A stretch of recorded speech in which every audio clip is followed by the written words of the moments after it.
اسلامی تاریخ میں ایک شاندار دور آتا ہے۔ یہ دور ہے خلافت عثمانیہ کا۔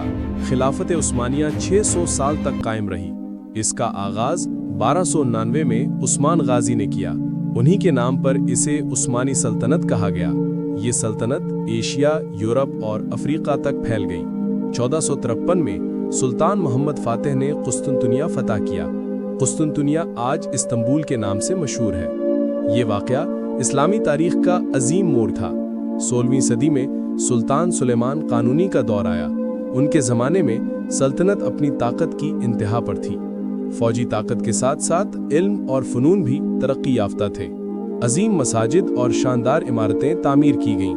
عدل و انصاف کا نظام دنیا کے لیے مثال بنا۔ لیکن وقت کے ساتھ ساتھ کمزوریاں پیدا ہوئیں۔ اندرونی اختلافات اور بیرونی دباؤ بڑھنے لگا۔ یورپی طاقتیں تیزی سے ترقی کر رہی تھیں۔ عثمانی سلطنت سائنس اور ٹیکنالوجی میں پیچھے رہ گئی۔ 19ویں صدی تک یہ بیمار سلطنت کہلانے لگی۔ پہلی جنگ عظیم کے بعد حالات مزید بگڑ گئے۔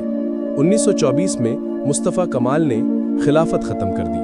یوں 600 سالہ خلافت عثمانیہ کا اختتام ہوا۔ یہ تاریخ ہمیں ایک سبق دیتی ہے۔ جب مسلمان ایمان، علم اور اتحاد کے ساتھ ہوں تو دنیا کی سب سے بڑی طاقت بن جاتے ہیں، اور جب کمزوری، اختلاف اور دنیا پرستی آ جائے تو عظیم سے عظیم سلطنت بھی زوال پذیر ہو جاتی ہے۔